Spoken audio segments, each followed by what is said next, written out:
on camera. Today is April the 19th, 2019, and we're at the Atlanta History Center in Atlanta, Georgia. I am Ed Woods, and I'm with Sue Verhoff, and today we're interviewing Jim Poole, or James E. Poole, and he goes by the name of Jim, and his wife Elaine is in with us as well. We're here to talk to Jim about his military experiences, what it involved, his early life, and afterwards. Jim, tell me how you started. Where are you from, and how'd you get here, okay? Yep. Well, I was born in Louisville, Georgia, which is about 50 miles below Augusta, small town which happens to be the first permanent capital of Georgia. I have to put that in. And I went to school there. I went to tech school in Americus, Georgia, South Georgia Technical School. And when I finished up there, it was in early 1963. And jobs were not that great in that part of Georgia. And there was, I just wanted to get out of small town Georgia primarily. So I went and talked to the Air Force. The Air Force was the only branch of service I considered because that's what I always felt like if I went with the military, that's where I wanted to go. So I talked to a recruiting service over in Augusta and took the test, and they categorize you in 4 different categories, and I finished the highest in electrical and mechanical because I had a kind of electronics background. And so we talked about it, and they guaranteed, I would go in a career field that would utilize those skills. So I joined up, and they put me on a bus to Fort Jackson, South Carolina, and I went through the physical and was sworn in, and then I got on my first plane ride to San Antonio and Lackland Air Force Base, which is called the gateway to the Air Force, of course, and I went through basic training there. To me, it was not difficult because I had a brother who had been through the Army basic training, and I knew a little bit about it. Plus, I had worked at a sawmill for 3 weeks for my dad. He ran a manual lumber company in those days, and I worked down there for 3 weeks before I went in the Air Force. So I was in pretty good shape for basic training. And my basic training was only 5 weeks because they were pushing us through pretty quick then. They were starting to build up in Southeast Asia, although we didn't know that. So after 5 weeks, I was assigned to go to school at Shepherd Air Force Base at Wichita Falls, Texas. And I was to go through a 36 weeks course in teletype and crypto maintenance. And I got held up a little bit there because you had to wait for security clearance before you could get into school. And finally, my secret security clearance came through. So I started school, I think, about August of '63. And I stayed at Shepherd Air Force Base for almost about a year. I was there until July of '64, I think. As I was telling Sue earlier, we went through 36 weeks of teletype crypto maintenance and thought that was where we were going. Well, they came up with the idea, well, let's cross-train these guys and teach them how to operate this stuff too. And that way we can send one guy out, he can do it, he can do 2 jobs. And we didn't like it, but we didn't have much choice, and it was the Air Force's decision. So I had to stay an additional 12 weeks and went through teletype and crypto operation type school. And when I finished there, they assigned me to 779th Radar Squadron, which was a little radar squadron on the northeast corner of Montana, right on the Canadian border. And that was the day before a lot of satellites, so we were watching for the Russians, coming over the North Pole and over Canada. So I worked there for almost about 9 or 10 months. And it would have been a longer assignment, but again, they were trying to build up for Southeast Asia. And I got reassigned after about 8 or 9 months to go to the Philippines to be in the 1st Mobile Communications Group, which is now known as the 1st Combat Communications Squadron. The 1st Mob, as we called it, there were about 12 to 1,500 guys. And we didn't have a job in the Philippines. All we did in the Philippines was train, go to different classes, do work details, things like that around the base, but primarily training because we had to be certified before we could go out on temporary duty, or TDY. So about September, a little earlier than that, about August of that year, I got assigned to the Gemini project, as we call it. That was when NASA was sending up Gemini shots with 2 guys on it. And the military would set up a communications network around the globe along the orbital path and to provide communications between NASA and Air Rescue Service. And the first mob would send out 3 teams every shot. One went to Perth, Australia, one to Singapore, and one to American Samoa. I was on the team that went to Perth, Australia. And what we did, we had a 124 Globemaster aircraft, huge old shaky they call it. We would load up single sideband Collins radio gear and stuff like that, and generators, stuff like that, and we would haul it down to Pierce Air Station, which is about 30 miles outside of Perth, and set it up before the shot went off at Cape Kennedy, and set up a radio network. We had a teletype network. We would augment the Australians. We were on an Australian Air Force station. So we would augment their teletype operation and monitor the shot. We didn't do anything really. The Air Rescue Service came out of Hawaii with 2 aircraft and a pararescue guys, and we just monitored the shot the entire time it was up. And when it splashed down, we shut down. We were done. The problem there, though, is we had to pack everything back up again. For some reason, we couldn't leave anything in Australia. We had to pack it back up, load it back on the aircraft, haul it back to the Philippines. And when I say haul it back, that's a 3-day flight. You know, C-124 with top speed about 300 miles an hour. Going down, first shot we went on was Gemini. First shot I went on was Gemini 5 in late 1965. We stopped over in Port Moresby, New Guinea at I think it was a civilian airstrip. And we actually slept on the aircraft. We didn't want to stay in town. And then from there we flew on to Perth the next day. The next Gemini 6, 7, and 8, we ran into problems getting diplomatic clearance to fly over different countries. So what we'd do is we'd fly out to Guam, from the Philippines to Guam. We'd spend a night at Anderson Air Force Base on Guam, pick up the next day, fly to Townsville, Australia, which is in northern Australia, and spend a night there, and then the next day fly across Australia to the southwest side to Perth, and then repeat that going back home. And I went on Gemini 5. Gemini 6 was in December of 1965. They were going to practice docking with an Agena rocket, like the astronauts were. Well, they fired the rocket off, got it in orbit, and then before the astronauts could take off, they lost track of the rocket. So they canceled the mission. So we just disassembled everything, took the antennas down, packed everything back up, and went back to Clark.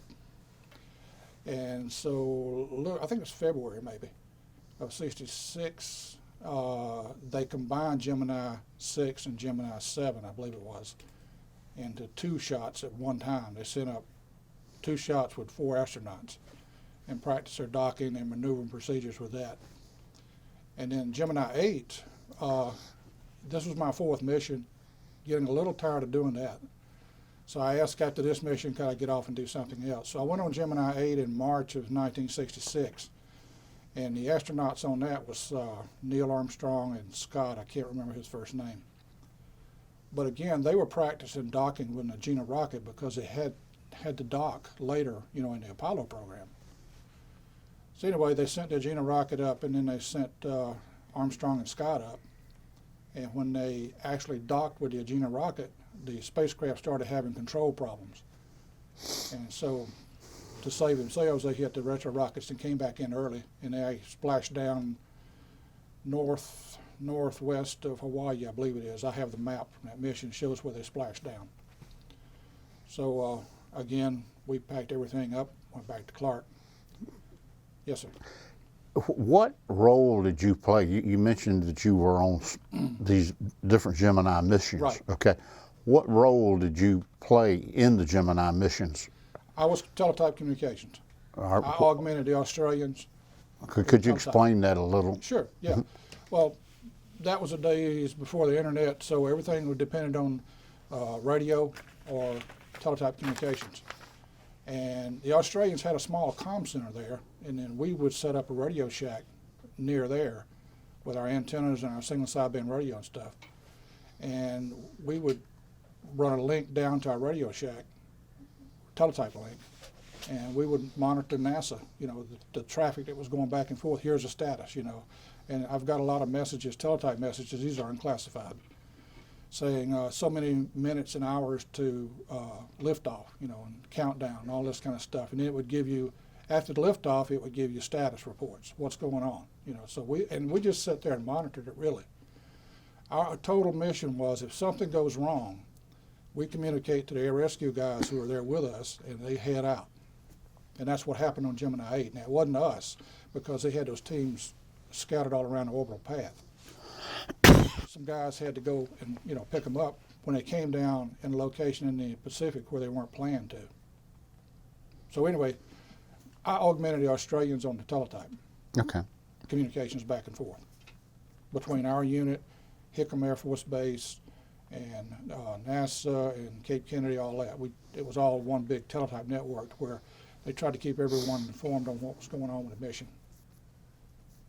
Okay. Thank you. And then last mission was Gemini 8. After that, I had to go through jungle survival school in the Philippines, and went through that. That was in-class work. They teach you about dangers of Southeast Asia, booby traps, what you can eat, can't eat, snakes, spiders, all this kind of stuff. And then the last couple of days, they helicopter you out about 30 miles in the jungle there out in the Philippines, and you go through escape and evasion. Well, first of all, you go through about a day of training with an instructor, and that's finding out what to eat, what it looks like, how to cook it. You learn how to cook potatoes in a bamboo shoot, and how to essentially survive in the jungle, and how to go about escaping and evading the enemy if you get shot down. And then the last night, they take you up in this valley and turn you loose in two-man teams and say, okay, you're to go from here and stay in this valley somewhat down toward that area, and tomorrow we're going to have a helicopter flying, and you're to signal the helicopter and he'll pick you up. So in two-man teams, we played escape and evasion that night. They hired some little local natives, we call them Negritos, and their job was to track us down and try to capture us, supposedly. And you could bribe them, because you can bribe an enemy. So the guy I was with, we went down through the valley, and I said, number one, you don't want to follow a trail. You want to get off the trail, because that's what they're going to expect an American to do. He's lazy, he follows the trails. So we got off the trail, and then to spend the night, we climbed up on a steep jungle hillside and built us a place up there we could sleep. And we were watching this guy track us, and he could track us like a hound dog. He came down through there, and he was looking at the ground, and he came right up to us. The only thing he could say was tip. He wanted a tip. He wanted cigarettes or rice or something like that. And we had a little red dog tag. If we got injured, we'd give him the red dog tag, and he'd go get help. But so we just bribed him, and he left us alone. And then the next day, we went on down the valley, and we could hear the helicopters flying, and they had given us a piece of parachute. And I think we had a piece of like a tin reflector. So we would get out in a clearing where the helicopter could see. We'd lay out a piece of parachute on the ground and then try to glint him with the sun, with a piece of tin. And he would come in. Now, he didn't land. He would come in and hover and drop a cable down with a tree penetrator. Tree penetrator being a weighted piece of steel that's about, I'd say, that tall. And it's got levers on the bottom that are spring-loaded.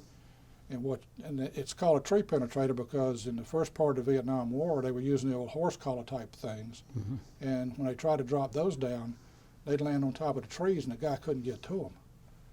So they developed this tree penetrator, which was heavy and shaped like a bullet. They drop it down, and you run out there and pull a couple of those levers down, and you sit down on it, and you put a strap under your arms there, and you do this, and you better hang on because he doesn't land. When you give him the go sign, he takes off. And then a loadmaster reels you in to the aircraft. And then he'll circle around and come back and get the second guy. That's the way they picked us up out of jungle survival school.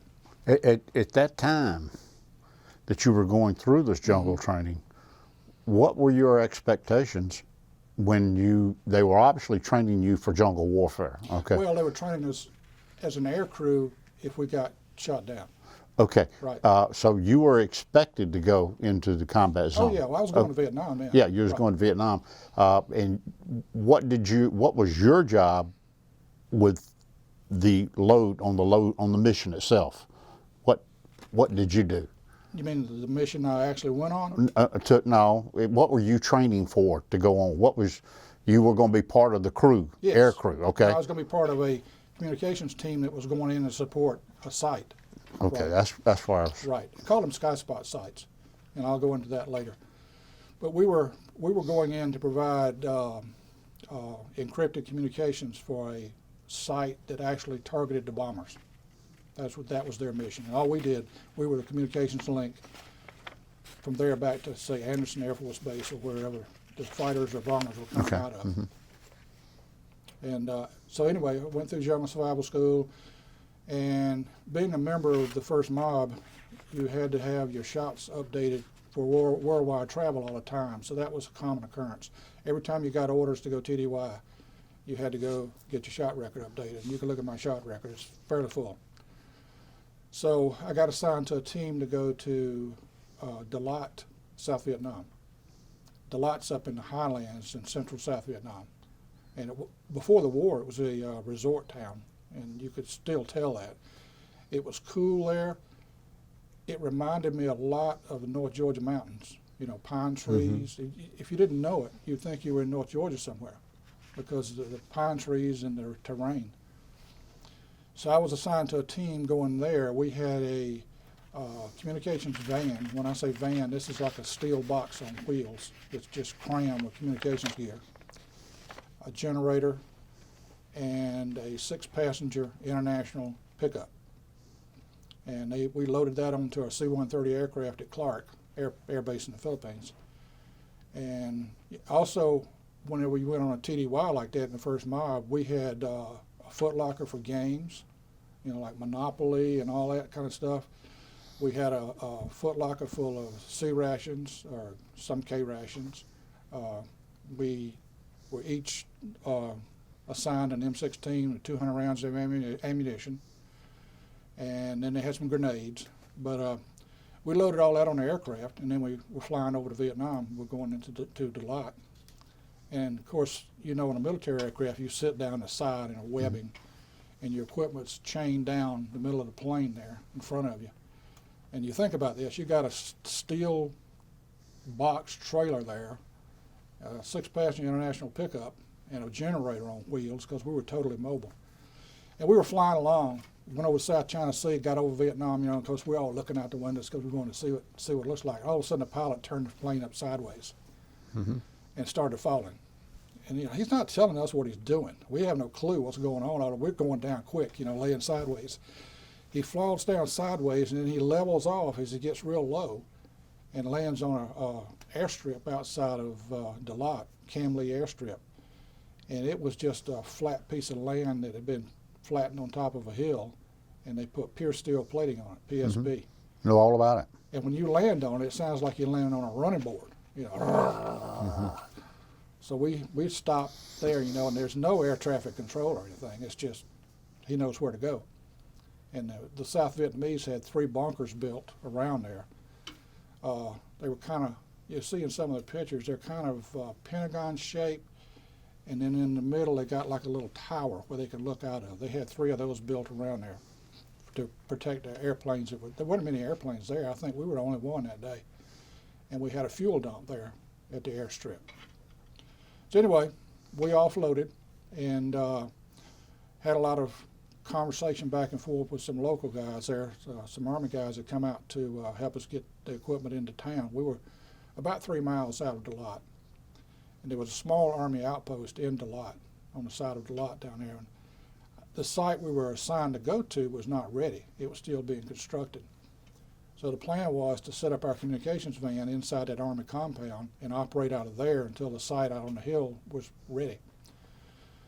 Well, this is getting late in the day. Now, keep in mind, this is my first day in Vietnam. Big conversation starts, okay, we're not going to try to haul this van down this mountain road. You think of a little small 2-lane road in the North Georgia mountains. We don't want to try to haul this van down this road getting dark. Let's just leave it out here where it's more secure and leave some guards with it.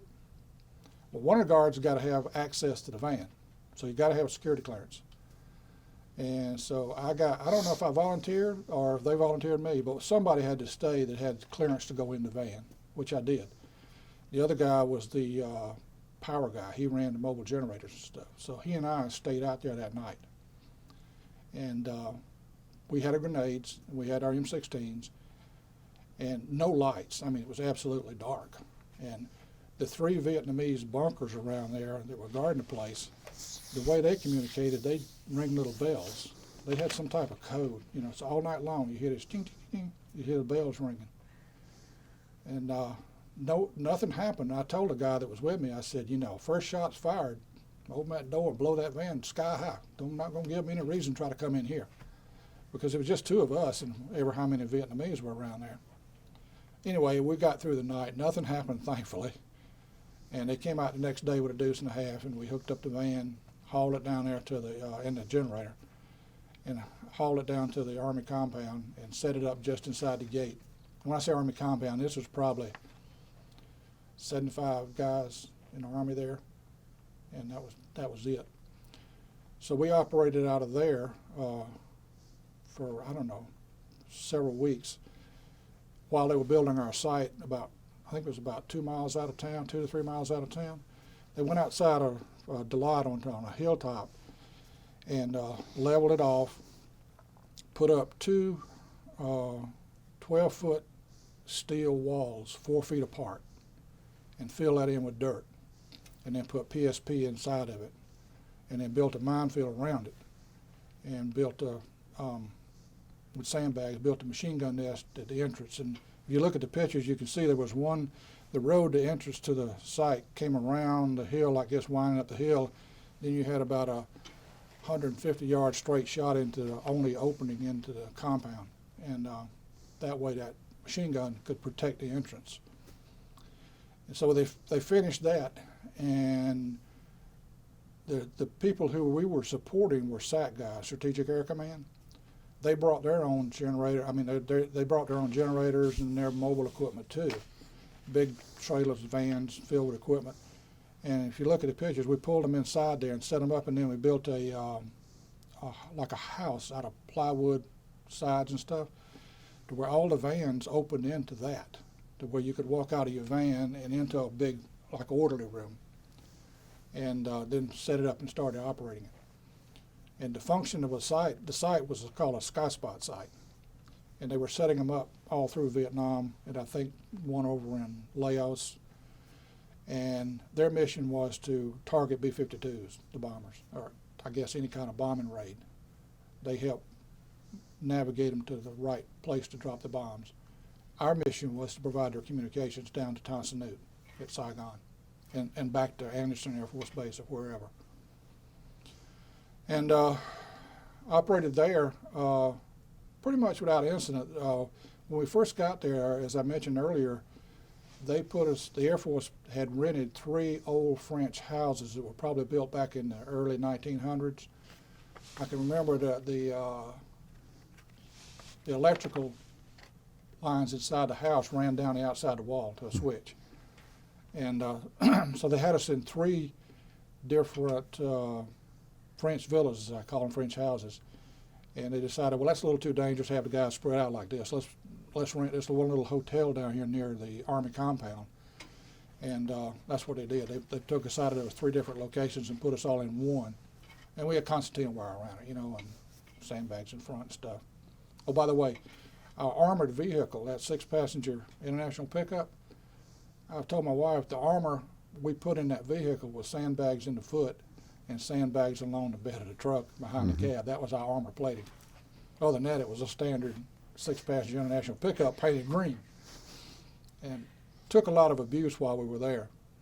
One day I was crossing a bridge and we had these West Coast mirrors on it. Crossing the bridge and met a deuce and a half, and he took the mirror right off. Oh, yeah. Hey, that's the way it goes. But let's see, other than that, I was trying to think of something else. Oh, we couldn't use green money in Vietnam, green money being dollars and cents. We had to use MPCs, military pay certificates, or Vietnamese money. So we had to, when the guy was coming in to pay us, we'd meet him out there at Cam Lee Airstrip, and sign for all the pay and this kind of stuff. And they would pay us in NPCs or Vietnamese money, one or two. And I got a photograph of one. It was an Australian plane actually came in and was bringing our pay in. But one time, he couldn't land. He had radioed down and said, I can't see the airstrip, it's too much fog. And so we're trying to determine, okay, what do we do now? He can't bring our pay in and our mail and stuff like that.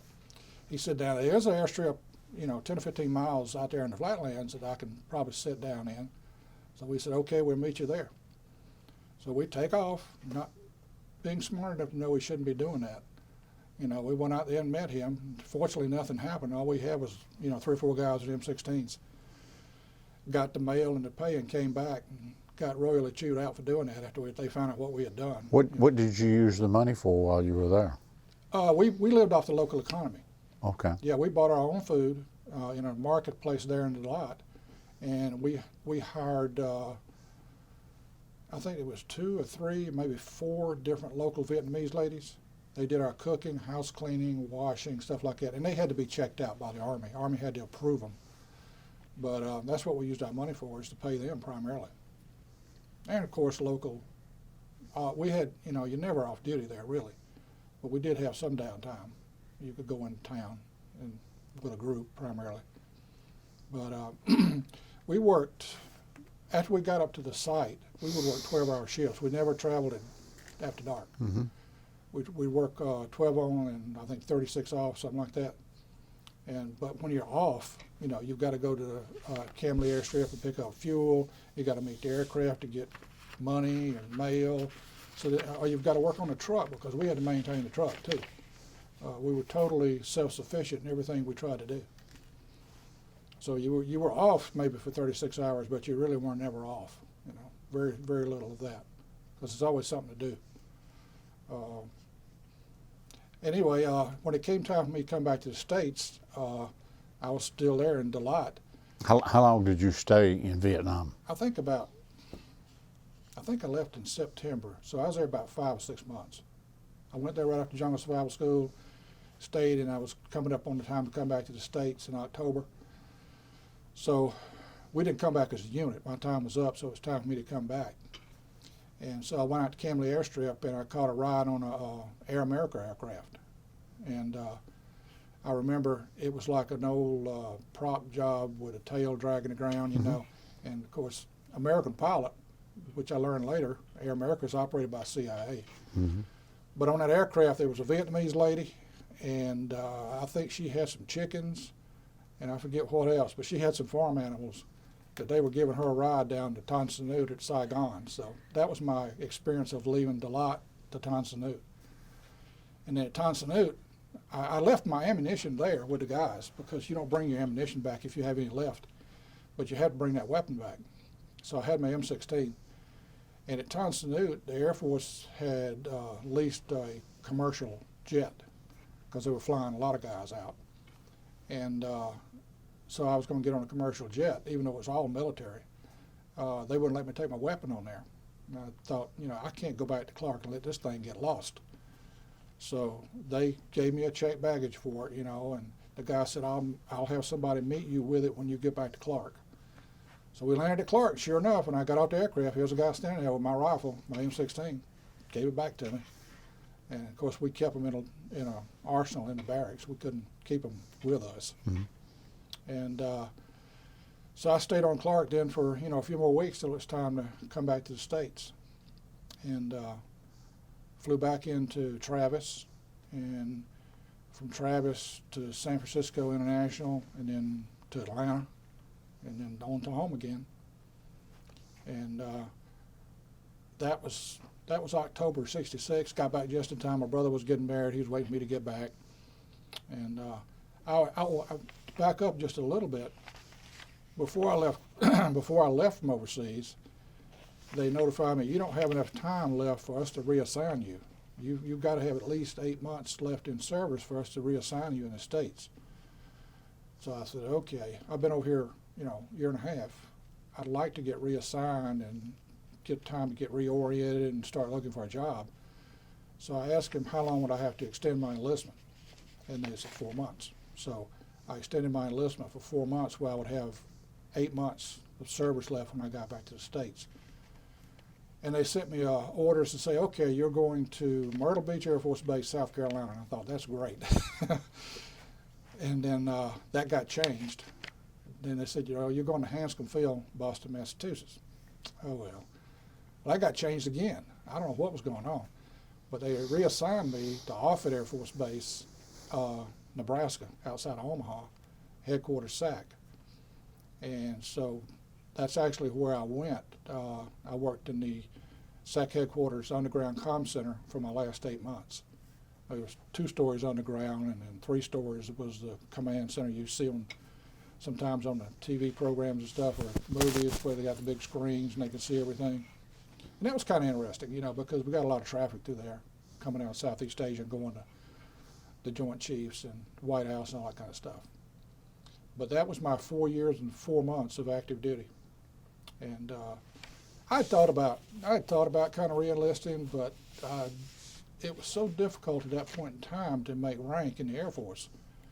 I made rank about as quick as you could make it, you know, because of my long school. I made E3 with minimum time and grade because I was in a long school. And then I missed E4 by 1 quarter. They promoted E4s every quarter. I missed it through 1 cycle, then I made E4. And when I got out, I had time and grade for E5. But at that point in time, the average E5 in the Air Force had 7 years service. I thought, you know, I'm not going to do that. So I had talked to the Army a little bit about going over there as a warrant officer and stuff, and they were interested, but they were looking for helicopter pilots. I didn't want to do that. So I applied with the CIA, Central Intelligence, and I applied with National Security Agency, and CIA was interested. They sent me a 17-page background form to fill out. Now, I'm 21 years old. The only place I ever been is the Air Force. And working in headquarters SAC, I already had a top secret security clearance with a special clearance, PSYOP ESI, to handle nuclear war plans. But CIA still wanted all this information, so I filled it out, sent them to them. I think I had to send them fingerprints too, but I don't remember for sure. And they kept sending me letters, you know, about every 2 or 3 weeks, you know, want to make sure you're still interested. We're checking. So anyway, I got out of the Air Force, came home, and again was still waiting on CIA. That was my intent, was to go with them. And my dad saw a advertisement in the paper where AT&T was looking for technicians. So I went over to Augusta and took the test and applied with them, and to my amazement, they hired me. You know, it's because there were a lot of people in there taking a test that day, and they offered me a job, so I accepted that. And then I guess about a month or 2 later, the CIA wanted me to come to D.C. for 3 days of physical, I think lie detector test, of course, and all that kind of stuff. And there's still no guarantee of a job.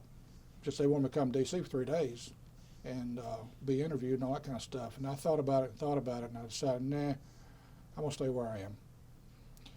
So I stayed with AT&T for 31 years and retired from them with, and then went to work for other companies, and actually retired the last time from about 9 years with SunTrust Bank working in disaster recovery. So I retired 4 years ago, so that's where I'm at today. Oh, I forgot to mention, while I was in Augusta as a technician, several guys were veterans, and they had hired as technicians because we had completed our military, and most of us had a pretty good work ethic. So they were really hiring a lot of veterans at that time in the office, and these guys were starting to college. And so I thought about it, and after about 2.5 years of I'd been through a lot of AT&T schools, I finally one day just said, I'm going to try it. So I stopped, and I was going out of town that day, and I made a phone call, set up to take the SAT because I'd never taken that.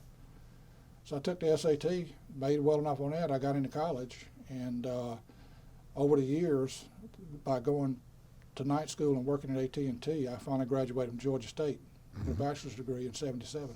All that paid for by the VA. Mm-hmm. Now, I've got one question I didn't quite understand. They wanted you, when you was getting ready to get out, you didn't have enough time left to do whatever it was you were doing. So you had to extend for 4 months. Right. Okay. However, you did 4 years and 4 months Total. total. Right. What did you want to do that you needed the additional 4 months for to do? Well, Or what did they want you to do that you needed? they didn't want to reassign me in the States with just 4 months left in active duty. They said you've got to have at least 8 months time left on active duty before we're going to reassign you. Otherwise, we're going to send you to Travis and let you out. And you didn't want to get out? No, not right then. Oh, okay. That's what I didn't understand. I'd been overseas for a year and a half, and you know it's a different world. Oh, I know. Totally. And so I wanted to get reassigned in the States and kind of get back into a little bit more civilian life, and have time to give some thought to start looking for a job after the Air Force. So that's the reason I did it. Okay. And it turned out for best, you know, really. For me, it did. Because everything seemed to fall into place after that.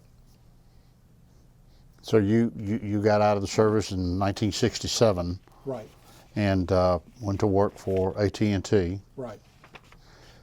with hopes of sometime maybe going to the CIA or working with the CIA. Well, Then you left there and went to you retired and went to SunTrust. I worked for AT&T. I started with AT&T Long Lines.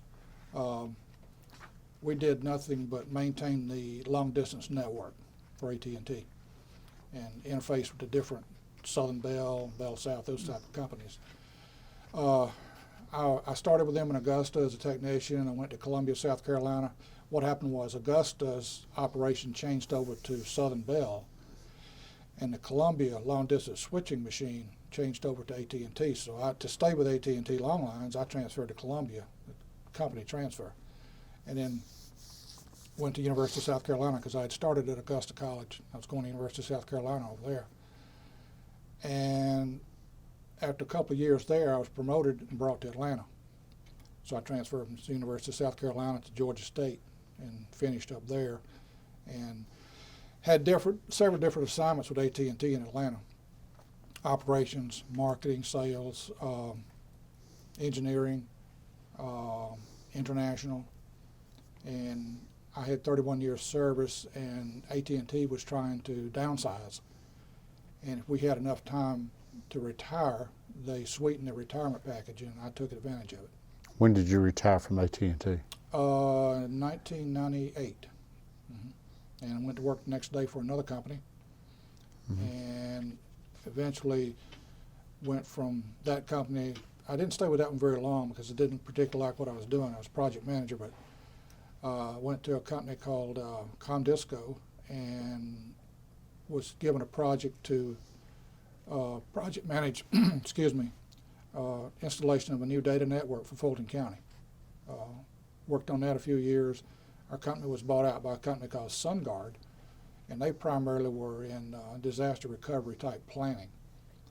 And so that's how I transferred over to doing disaster recovery for companies, and did a lot of travel. And a buddy of mine at SunTrust was doing disaster recovery at SunTrust and contacted me, and that's how I went there. And I worked on disaster recovery at SunTrust for about 9 years. And when did you meet this lady back here? 1980. 1980, down here. Yep.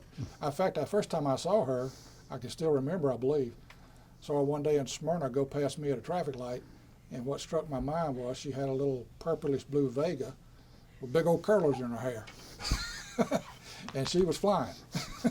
I'm sitting at a traffic light, and there she goes, you know. And it had to be her after I met her and, you know, realized where she lived and all that. You chased her down. Chased her down, absolutely, absolutely. Yep. And how many children do you have? Got 3 kids. Oldest one is, let's see, he was born in 75, so he'll be 44 this year. Or yes, 44.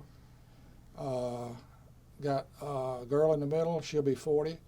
And a youngest son, he's 4 years below that, so he'll be 37 this year. Yeah, he's in Denver. The oldest guy is with Cobb County Police. He's been with them a long time. He's a former Marine, Army National Guard. He helped go down to Guantanamo when they were setting up the prison camp down there, and he served down there for a while. My youngest son he's never been in the military. He graduated from UGA, and he's into information systems, healthcare type information systems. And my daughter lives down in McDonough, and she actually teaches from home. She teaches foreign kids English on the internet at night primarily because it's daylight where they're at. And got 4 grandkids, 20, 19, 18, and 2. So got them scattered out there a little bit. Oh, and my grandson just told me he's joining the Marines. He's leaving in August. He's graduating from high school and going to the Marines in August. So that was kind of a surprise. I didn't expect that one because he had never talked about it, you know. I think that's fantastic. I mean, you know. Yeah. Yeah. It's like Elaine's uncle said, he'll grow up quick. Just Well, a few minutes. I spent a lot of time with those guys, so I know. Mm-hmm. In fact, all my time in Vietnam was with the Marines. So Oh, okay. I was a CB, but Sure. was with the Marines. Now, where do you live at now, and what are you doing right now? Are you still with SunTrust, or? No, I retired. I finally retired 4 years ago in October of 2014. And it had just got to the point to where I was 69 years old and I felt I had worked long enough. And we talked to our financial person and he said, I don't know why you're still working. So I thought, well, you know, it's hard to walk away. It really is. And so I just decided to do it. I just made up my mind, and I told a couple of friends on this, in secret, I said, I'll be gone by the time hunting season starts. So I had to live up to it then, you know. So that's what I did. And then Elaine retired a few years later. And for several years there, we had to help take care of her mom. And then we participate in, we both enjoy genealogy. Mm-hmm. You know, we tracked our families back to the 1500s in Europe, and it continue. That's a never-ending project. Mm-hmm. You know, you can always add something to it, and especially with the internet today. So I didn't, you know, when I first heard Sue talk about this project, I thought, well, you know, I don't have anything to tell them. I wasn't in combat, you know, stuff like that. But I thought about what I'd like for my kids or grandkids or great-grandkids one day to see this. So I decided to step up Well, and do it. we recognize the importance of it. Not by Oh, I do too, yeah. just a lot of different things that we've done, people we've interviewed. Everybody's got one common thing. They joined or were drafted. The common thing is they all went to boot camp. Oh, yes. After that, every story is unique. Right. Well, as you know, the draft was still around in those days. Oh yeah, I So was we didn't victim. have you know, I looked at it this way. I didn't have a choice, really. If I don't go in something, I'm going to be drafted. And I decided, well, I always thought about the Air Force, as I said earlier. So it was never a second thought to me. I wanted to go in the Air Force, and I did it. But, you know, I still had to go back and sign up with a draft board within 30 days. I had already been on active duty 4 years and 4 months. And I had to go within 30 days after getting home and sign up with draft board again. Of course, they classify you way down there. But really, that was kind of a pleasure to go in there because I knew they couldn't touch me. Sue, do you have any questions? I do. You had kind of a unique experience being in Dalat. Yes, What do you remember about the Vietnamese people? I liked them. They were good. Hardworking people, honest, pretty much. The only negative thing, I guess, as you well know, you didn't know who the enemy was. You know, and you think about that, like if you're sitting in a barber chair or something and a Vietnamese guy is cutting your hair with a razor, and you don't know if he's enemy or friend. You're hoping he's friend, but generally he is. But the Vietnamese people were always pretty good to us. I mean, they were friendly. I don't have any type of negative feelings toward them at all. You know, I have negative feelings because we didn't do what we set out to do. How about your homecoming? Do you have any memories of your homecoming specifically? Nothing great. You know, I'd been gone for a year and a half, and a lot of my buddies had gotten married, had babies, or were still in college, stuff like that. But I think what stuck in my mind, and I thought about this, hanging out with some of my buddies and my brother, he was still single for a little while there, it's like you never left. You know, you look at them and they're doing the same thing they were doing 2 years ago when I left. And they don't even, you know, it's not even like they know there's a war going on. It's just they're living their lives.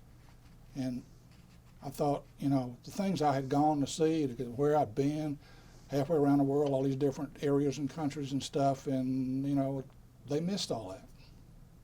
So I never regretted, you know, my decision was good. I never regretted doing it. And, of course, it paid for my college education, too. That's a good thing. But, you know, homecoming was that. It stuck in my mind that they just are living their lives like normal. Nothing's going on outside of just a little, they go to work out here at J.P. Stevens or Thermo King and go home to the wife at night, and that's their life, you know. And that's fine if that's all you want. But I never wanted to stay there, so I made my choices and lived with it. That's another thing, too. I never, ever, I try to write my mom every week, you know, to keep her from worrying.